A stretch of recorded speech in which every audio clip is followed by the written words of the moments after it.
Our Resources Board meeting to order. Appreciate everybody coming. For those that don't know, Valerie's father passed away last night. Jim Haynes. I've always known him as Detroit. She doesn't know why he's called Detroit either. So, I don't know how old he was. Anybody know how old he was? 87, I think, maybe. I think it's 80. So I know she'll miss her daddy. Do we have any public comments? Nobody's registered for that. The next item on our agenda is our consent agenda. We have 6 items, A through F. Does anybody care to discuss these individually? Move for approval. Second. Got a motion to approve and a second. Any other discussion? All those in favor say aye. Aye. Opposed? Motion carries. Next are the minutes from December 3rd, 2024. Does anybody have any additions or corrections to the minutes from December 23rd, 2024? If there are no additions or corrections, then we'll accept the minutes as presented. Next item, number 4, is the Oak Fort parking renovation participation. And Doug's, who's doing this? We'll let Josh. Oh, if Doug wants to, he's. Josh, you don't do it? All right, Josh. Kind of looked like it, didn't he? Good afternoon, Chair Sanford and board members. I'm here with a request to participation request in the utilize the stormwater fund to help fund a renovation, maybe you can help me out, renovation of ball fields and parking area at Old Fort Park. And so the funding is for the difference between a traditional asphalt renovation and replacing it with a permeable paving system. And so you may have seen in the memo that we have an internal guidance system and we prioritize projects based on whether they drain to an impaired stream or add community value, and we believe this one does. And so we're requesting approval for that difference. In the construction, it would be $373,580.60. And so, yeah, that's an image there. Obviously, Lytle Creek is to the right there. And so it'll essentially reduce the imperviousness and the runoff draining to the Lytle Creek or Spring Branch and then the West Fork Stones River. And roughly taking it from 1.7 acres of just hard surfaces down to 0.7, I believe, of permeable paver system. Nice. All right, anybody have any questions for Josh? Always like these projects. I move for approval. Got a motion to approve? Second. Got a second? Any other discussion? All those in favor say aye. Aye. Opposed? Motion carries. This is the sewer easement abandonment request. I'll do this. I talked to Valerie a little bit this morning. She brought this one up specifically, thinking that it may be it's a little outside the norm. Most of the time when we abandon sewer easements, it's typically they were platted to us or donated to us, and so there's really no money rebated or brought back to the department. In this particular case, though, we moved the permanent easement to accommodate something in this development, and we also paid for the easement in the amount of $9,194. So to abandon it, that was purchased 0.53 acres. I think we're looking at abandoning about half of that, about 0.246 acres.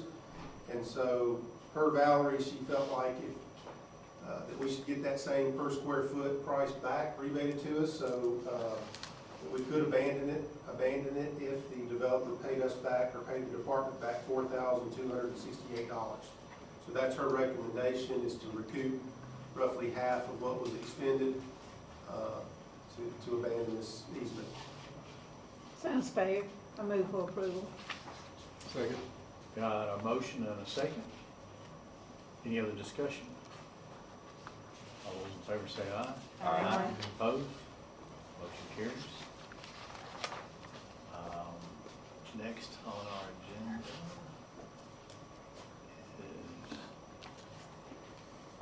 agenda is the WRF wet weather upgrades. Mr. Strickland, you got this one? Yes, this is a request for Amendment 1 to the task order. So if you recall, back in July of 2024, we approved the task order for SSR to conduct a study and evaluation of wet weather upgrade needs. And then this amendment is for a little bit of extra work that they did. The work was a little bit more complicated than what they initially thought. So this is just an amendment to recognize the extra effort and extra work that they did on this process. We're asking for the $56,340 for this amendment. Move for approval. Anybody, any questions for John? Second. All right, motion and a second. Any other discussion? All those in favor say aye. Aye. Opposed? Motion carries.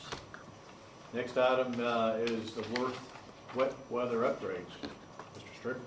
Yes, so also in July, the board approved the construction project of all those wet weather upgrades. As part of that project, we are required to conduct geotechnical services and analysis, various inspections and testing. And so this task order is for TTL to conduct those services. We're asking the board to approve $89,108 for that task order. All right, Move for approval. Second. got a motion and a second. Any other discussion? All those in favor say aye. Aye. Opposed? Motion carries. Next item on page 69 is the SSR task order for emergent contaminant granular activated carbon pilot. Alan? Yes, sir.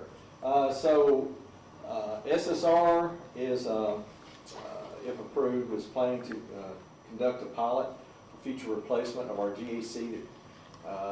We would have to go to a different version most likely, either that or use ion exchange. And so they're going to run a pilot for about a year. We should have answers within a year anyway from the time it starts, to be able to remove PFAS and other emerging contaminants. And we'd like the board's approval, subject to legal's approval as to form, and I'm going to let Jennifer make a quick caveat to that. I just wanted the board to be aware, there is some crossover with the current landfill litigation. I know council members are intimately familiar with landfill litigation. So Adam, our city attorney, and myself are working on adding some language that kind of brings this under the legal umbrella. But we are asking with Alan for the board's approval of this pilot program. All right. Are there other options, Alan, if this one doesn't work? Well, we're pretty confident this will work, one of those two methods. So the question is to remove the PFAS as we have it. Can we switch to a different type of GAC to remove everything? Or would we need to take another step and have ion exchange, which is a completely different treatment method? And we would still have to use the GAC, but we may have to add ion exchange in addition to that.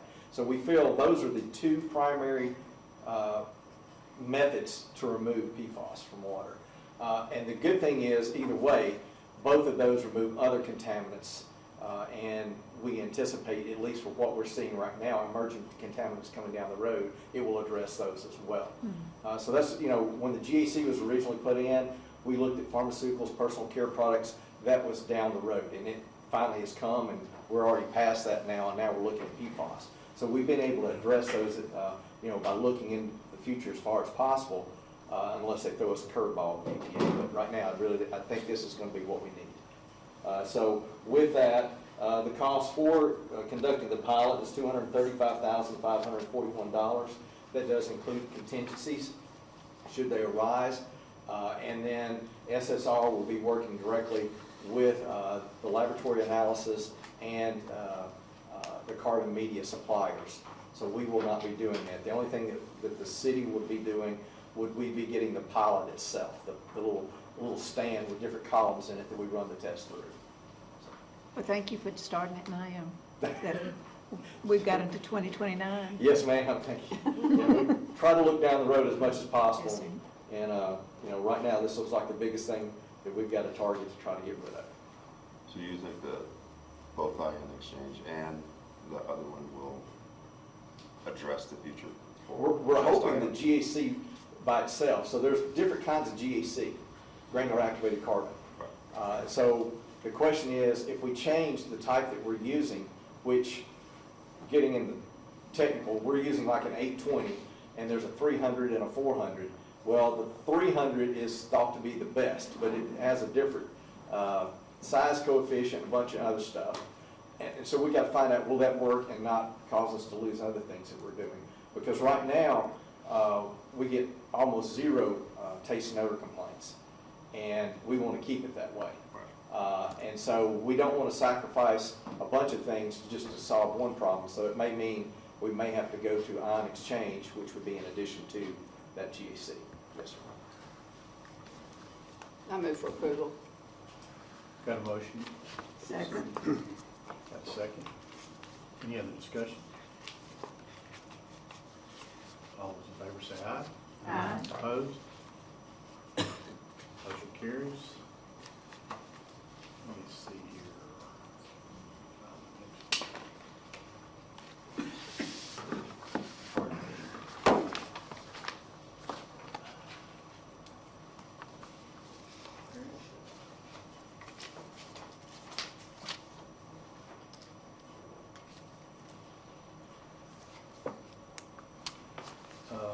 So is the next one yours too, Al? Yes, sir. Okay, so this is the distribution isolation valve replacement? Yes, sir. So, the water plant has two valves on the main lines coming out of the clear well. So that's before it gets to the distribution system. And it splits off. We have a 24-inch line that goes one direction, a 36-inch line that goes another direction. Oddly enough, both valves are not functioning properly, so we have no way to completely isolate those valves. And they are two critical valves, because if we have a break on the line, we wind up having to shut the whole plant down, because there's no way to stop the flow of water from going. So we brought this to the board a couple of times, and we actually have a little bit more information now, what the actual good estimate is from SSR, and the estimated cost of the project is $256,000. That's adding vaults. Right now, these valves are in the ground, and so you have to dig them up. And so what happened was the bonnet that actuates the valve where you turn it, both of them are basically broken. They don't work properly. And so you had to dig them up. Once we got in there, there was no way for us to remove it because of the condition without having to shut the lines down, which we couldn't do without shutting the plant down. So that's why this project is costing more money. What we are doing as part of the project is putting in valve vaults. So these two valves, being as critical as they are, will be in a vault, which will allow our maintenance staff or John Bouchard and Son, depending on what's going on, to get in there and work on them. And we should never have this issue again where it's a complete replacement. So what we're doing is, this is information only this month. We will actually bring this back to the board next month for approval, and then the bid is going out relatively soon thereafter. So we'll be expecting to get the bid back in, and right now things have been pretty stable, so we should be able to be good around the $256,000 when it actually comes back from the bid. Is there any warranty on these? No, ma'am. These have been in since we did the expansion back in 2007, 2008, so that it's already expired. This actually has been going on for a couple of years, because when it first happened, it actually happened when we added the fourth high service pump. And we wanted to isolate it, but there was no way to actually cut all the water flow off. So we were able to get everything situated to where we could shut the whole plant down, drop the pump in, they could get it bolted down enough that we could turn the water back on. But if we were to have a main line break and they're trying to repair it, and you got a line the size of a 24-inch, and it's flowing everywhere, you can't stop it. There's no way for them to stop that and seal it off. Therefore, we've got to have these valves so that we don't shut the plant down. We just shut one line down and backfeed everything else. So it's really unfortunate, and quite frankly, I haven't known, I don't know if Donald's ever seen two valves just, I mean, they just both went out at the same time. But they do have to be repaired, and we do need to get this done as soon as we can. How long will that take? I'm trying to remember, they did put in here, and I wish I could remember off the top of my head. It seems like it's a 2-week time period, because what they're doing is they're going to actually isolate it, put a loop around on the 36, and so we'll still be able to use the 36, but the 24 will be out of service the whole time. All right, and they are going to cut both of the old valves out so that we don't have a head loss issue. In other words, we would be able to get full flow through that line because they're both of those valves are partially closed. So they're going to cut both of the old valves out and then put new valves in, and then they'll take out that temporary bypass, and then we'll be back to normal operations. But both valves would be in the pit at that point in time, and so we can get in there and repair anything we need to without digging it up. Because that, if you remember, a couple of years ago, we brought it to the board and we were talking about it. We actually, John Bouchard went out there originally and dug it up. Then they said, this is beyond us, we can't fix it. So we brought in several different contractors, major contractors, and they're going, boy, this is a tricky one. And so it's just taken this long to get here back to you guys with a result to give you a good number for budgetary purposes. So we just pray that there's no break.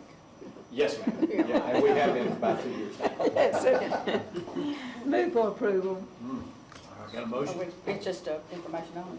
Oh, Yeah. that's right, it was. Thank you. All right, Mr. Strickland, T-Deck final review?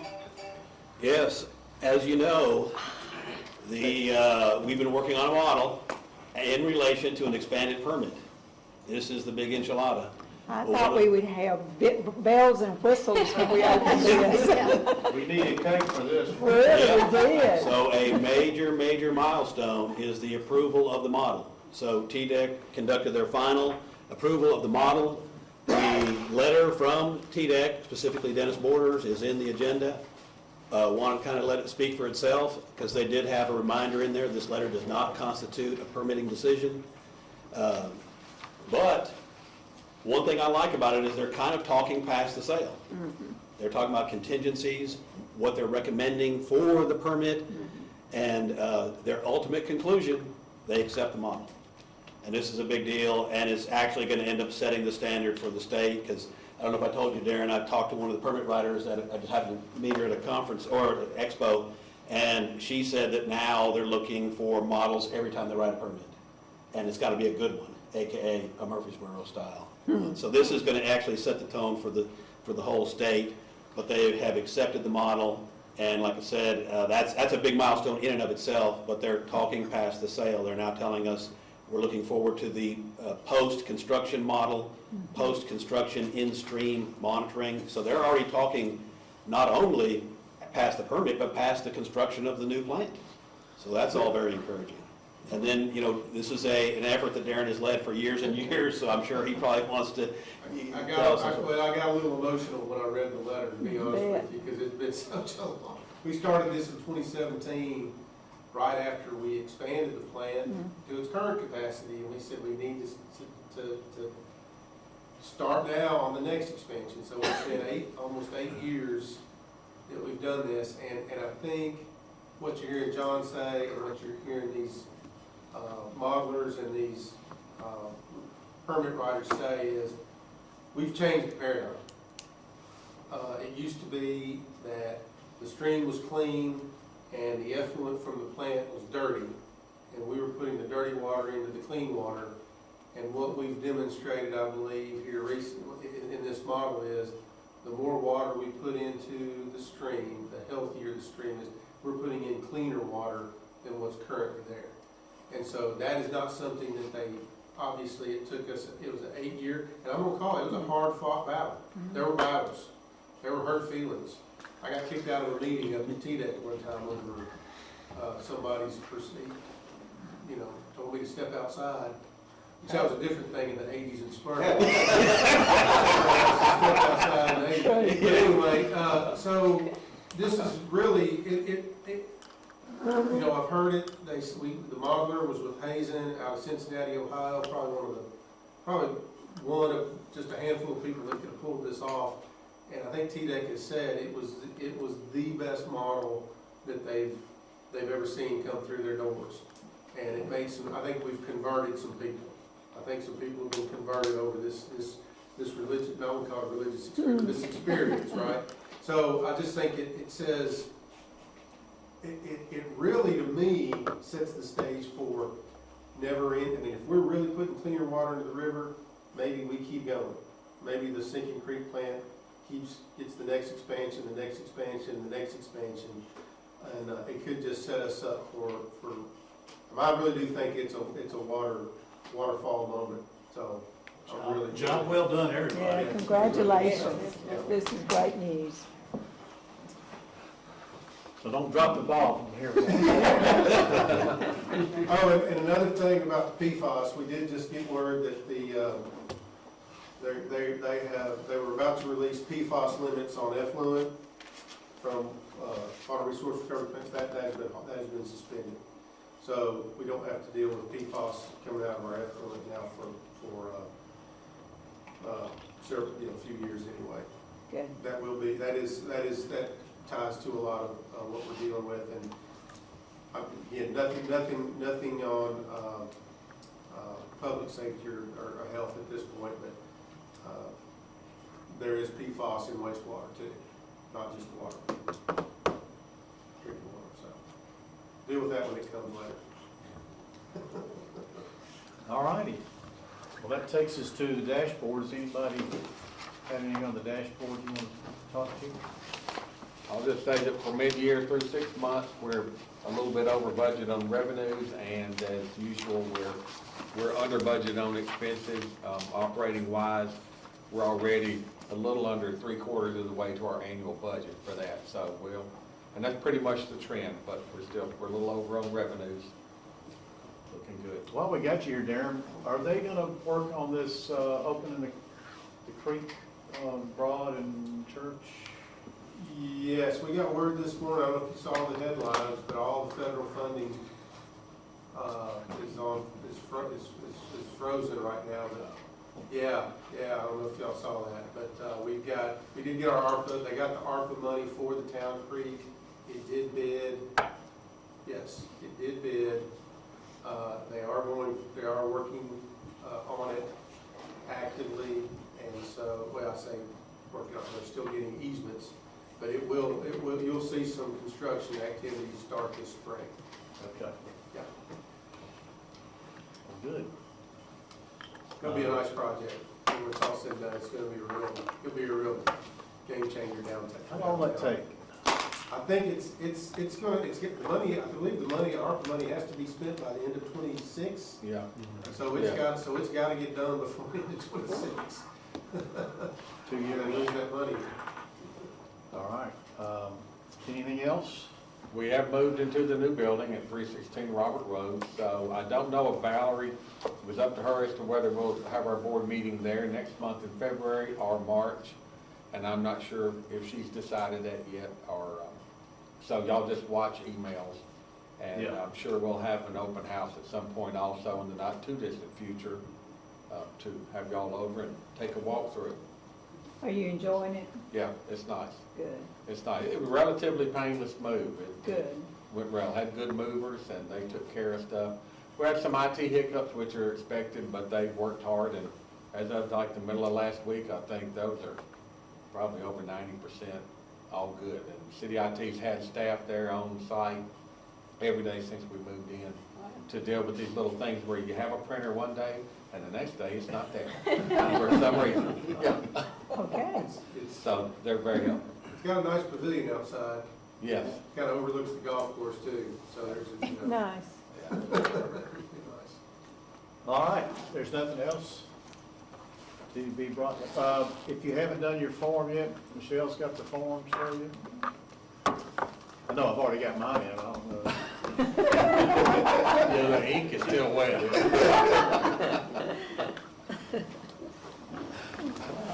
Anyway, thanks everybody for coming, we'll see you next time. Thank you.